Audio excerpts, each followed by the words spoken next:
Hi, everyone. Hello. Thank you for coming to support. First, I want to raise a question. When did learning become something we do only with our mind, not with our hands, our heart, or our breath? Today, education often celebrates creativity, innovation, and originality. We are encouraged to chase new ideas faster, brighter, even louder. But somewhere along the way, something was lost. True creativity isn't simply from having more ideas. It grows when a deep foundation meets a need to solve something, to connect, or to bring into the world what the words alone cannot explain. And that foundation isn't loud. It's built quietly through presence, repetition, and lived understanding. I grew up in Shanghai, China, during the 70s and the 80s. Education was all about exams, memorization, and obedience. Questioning the what if or how wasn't encouraged. We studied hard, maybe beyond your imagination, but without much understanding how it connected to real life. Later, when I came to Columbia College, Chicago, my world flipped. Suddenly, the teacher said, "Go, explore, experiment, and find your way." At first, it was exciting. Throughout the school, our teachers, peers constantly encouraged us.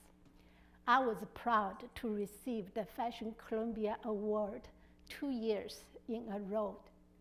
But once I stepped into the industry, I felt overwhelmed. I realized I didn't have much foundational skills I needed to build from.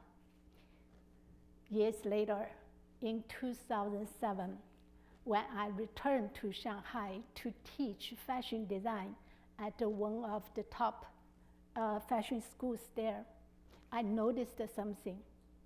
The students there were very adaptive. They could execute what they were taught beautifully, but their way of thinking was rigid.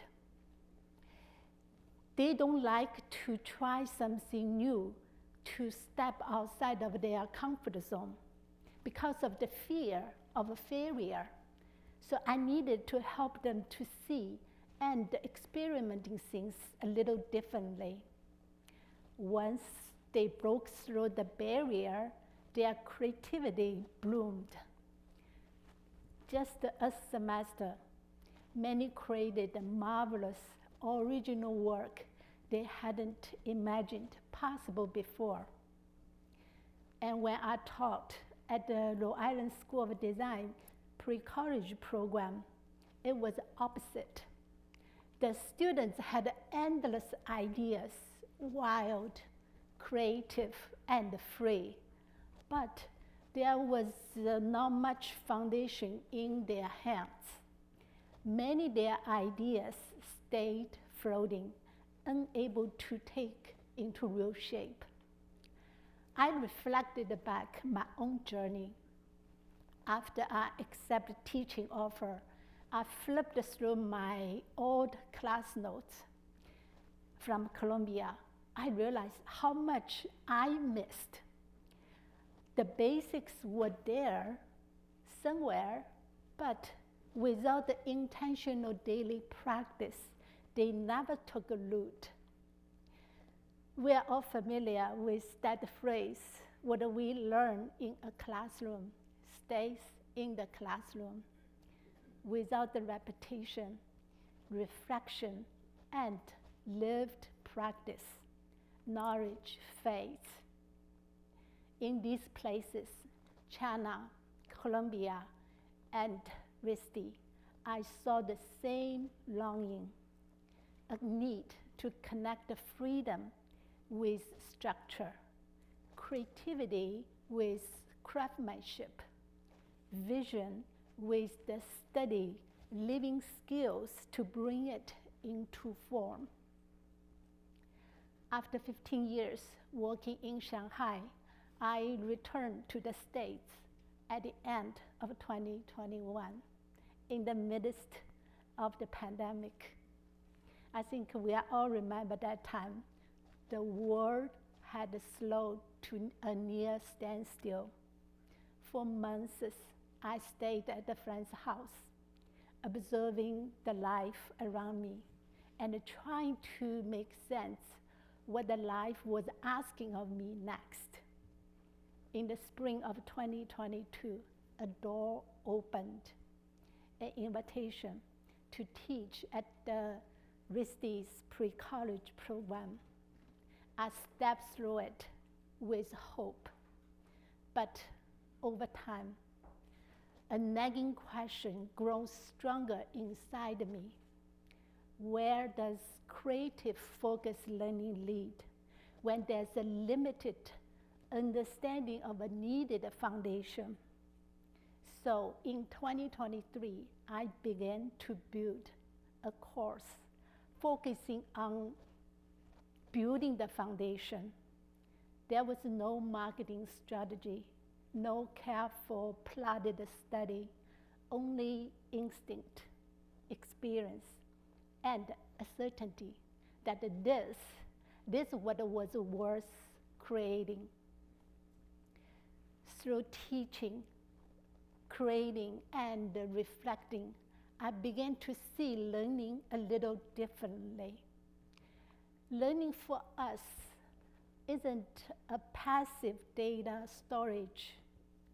It's meant to be a transformation. We become what we practice. Practice doesn't just sharpen our skills, it slowly shapes how we see, feel, and move through the world. In a world of infinite information, what matters most isn't how much we know, but how deeply we know, how we live what we know. Today, tools like AI, I call it my quiet pocket Yoda, can support us, extend us, even inspire us wherever we need. But it never can replace the subtle, real-time learning that happens inside of us. As the ancient Chinese text, the I Ching, reminds us, the true nature of life is constant change. How we adapt to change depends on how we integrate our life. How do we integrate our learning into life itself? True learning doesn't just change what we can do. It changes who we are. And to stay grounded in this fast-moving world, we need a way to return to our center. For me, that tool was meditation. I have been practicing mindfulness meditation for the past 17 years. Meditation became a quiet compass for me, not escape life's uncertainties, difficulties, challenges, but to meet them with an open heart. Looking back, I realized the uncertainty of that time, the lockdowns, the waiting, the unknowing were not obstacles. They were invitations. invitations to slow down, to listen, and to build from a deeper place. In my opinion, a meditative mind will play even greater role in our future learning to help us stay present, resilient, and tuned to our true self. Even as the world around us moves faster and louder, maybe you have felt too that disconnection, sitting in the classroom wondering if the lessons would ever really touch your life, or chasing bright, big, fast ideas, but still feel something essential is slipping away. We are taught to keep reaching outwards, faster, louder, newer. But I think real growth isn't something we chase from outside. It's something we grow constantly from inside out, not racing towards the next thing, but deepening, like water sinking into the earth. Learning doesn't have to be a race.